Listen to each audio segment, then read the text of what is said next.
بہت ساری روایتیں ہیں، بس مختصر چیدہ کچھ روایتیں پڑھ کر اپنی گفتگو مکمل کر کے حصول برکت کے لیے صرف چند روایات پڑھنا چاہتا ہوں تاکہ اللہ میری اور آپ سب کی مرادیں پوری فرمائیں۔ اس لیے کہ بی بی زہرا پاک کی کہ ذکر کی شان یہ ہے کہ جب بھی ان کا نام مبارک زبان پر آتا ہے تو اس وقت دلوں کے اندر جو مرادیں لی جاتی اللہ تعالیٰ ان تمناؤں کو، مرادوں کو پورا فرما دیتا ہے۔ یہ آپ کے نام کی برکت ہے۔ بخاری شریف کی حدیث ہے، اللہ کے رسول صلی اللہ علیہ وآلہ وسلم فرماتے ہیں کہ میں نے اپنی بیٹی کا نام فاطمہ اس لیے رکھا کہ فاطمہ پر اور جس نے فاطمہ سے محبت کی ہے ان سب پر اللہ نے جہنم کی آگ کو حرام فرما دیا۔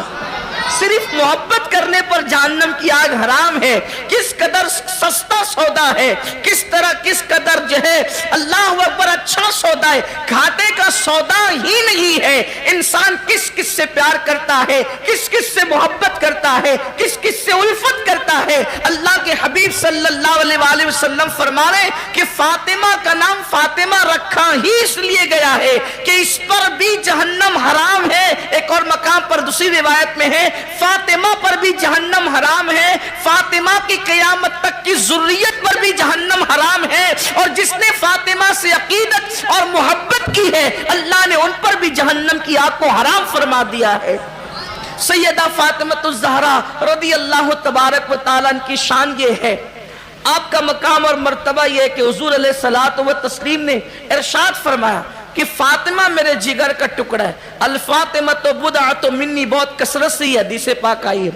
سرکار فرماتے ہیں میرے جگر کا ٹکڑا ہے، جس نے فاطمہ کو خوش کیا اس نے مجھ محمد کو راضی کر لیا، جس نے فاطمہ کو ناراض کیا اس نے مجھ محمد کو ناراض کیا۔ اللہ کے رسول صلی اللہ علیہ وسلم فرماتے ہیں اور جس نے مجھے ناراض کیا اس نے اللہ کو ناراض کیا۔ سیدہ فاطمہ الزہرا سلام اللہ علیہا کا کہ جب نکاح کا موقع آیا تو بہت سارے لوگوں نے آقا کریم صلی اللہ علیہ وسلم کی بارگاہ میں عرضی پیش کی۔ سرکار نے فرمایا کہ مجھے وحی کا انتظار ہے، مجھے انتظار وحی کا ہے کہ جب حکم ہوگا جس کے ساتھ تو اس کے ساتھ رشتہ طے ہوگا۔ یہ بار بار روایتیں پڑھی جا چکی ہیں، میں اس کی تکرار نہیں کرنا چاہتا، صرف حصول برکت کے لیے بات آگے بڑھانا چاہتا ہوں۔ جب حتیٰ کہ صدیق اکبر بھی آئے تو سرکار نے صدیق اکبر سے بھی یہی کہا کہ ابو بکر مجھے اللہ کے حکم کا انتظار ہے۔ فاروق اعظم تشریف لائے، سرکار نے یہ فرمایا عمر مجھے اللہ کے حکم کا انتظار ہے۔ تو صدیق و فاروق نے یہ آپس میں مشورہ کیا کہ حضور اس معاملے میں وحی کے منتظر ہیں، یہ ہمیں لگتا ہے کہ اگر یہ سعادت کسی کے مقدر میں ہے تو وہ علی ابن ابو طالب ہے، وہ علی ابن ابو طالب ہے، تو علی کو ڈھونڈو، علی کہاں ہے؟ اس لیے کہ جلدی سے سرکار کی شہزادی کا نکاح ہو جائے اور جس کے بھی مقدر میں ہے یہ شہزادی اس کے گھر چلی جائے۔ تو جس وقت یہ دونوں حضرات صدیق اکبر اور فاروق اعظم مولائے کائنات کو ڈھونڈنے لگے تو اس وقت مولائے کائنات ایک انصاری صحابی کے باغ میں اپنے اونٹوں کو پانی پلا رہے تھے یا اونٹ کو پانی پلانے تشریف لے گئے تھے۔ وہاں پہنچے تو کہا کہ علی ہم یہ چاہتے ہیں کہ فاطمہ الزہرا کے لیے تم رشتہ مانگو، کیونکہ بہت لوگ مانگ چکے لیکن حضور نے جو ہے وہ وحی کے متعلق ارشاد فرمایا کہ انتظار وحی کا ہے۔ مولائے کائنات رو پڑے، کہا کہ میرے پاس خود کا مکان بھی نہیں ہے اور میرے پاس اتنے اخراجات بھی نہیں کہ میں شادی کر سکوں، لیکن بات تم نے میرے دل کی کہی ہے۔ تو کہا کہ علی جاؤ اور اللہ کے رسول صلی اللہ علیہ وآلہ وسلم کی بارگاہ میں مدعا پیش کرو۔ مولائے کائنات نکلے وہاں سے، نکلنے کے بعد اس دن حضور صلی اللہ علیہ وسلم حضرت سیدہ ام المومنین اما جان ام سلمہ رضی اللہ تعالیٰ عنہ کے مکان میں تھے۔ جیسے اللہ کے رسول کے دروازے پر دستک دی مولائے کائنات نے تو حضرت ام سلمہ رضی اللہ تعالیٰ عنہ سے سرکار نے فرمایا ام سلمہ دروازہ کھول، ام سلمہ دروازہ کھول، اس لیے کہ آنے والا اللہ کا بھی محبوب ہے اور اللہ کے محبوب کا بھی محبوب ہے۔ یہ آنے والا اللہ کا بھی محبوب ہے اور اللہ کے ابھی دروازہ کھلا نہیں ہے، آواز نکلی نہیں ہے، دروازے پہ دستک ہوئی ہے۔ سرکار فرماتے جلدی سے دروازہ کھول، آنے والا محبوب خدا و رسول ہے، یہ اللہ رسول سے محبت کرتا ہے، اللہ اس کا رسول اس سے محبت کرتے ہیں، دروازہ کھول۔ میں نے پوچھا کون ہے؟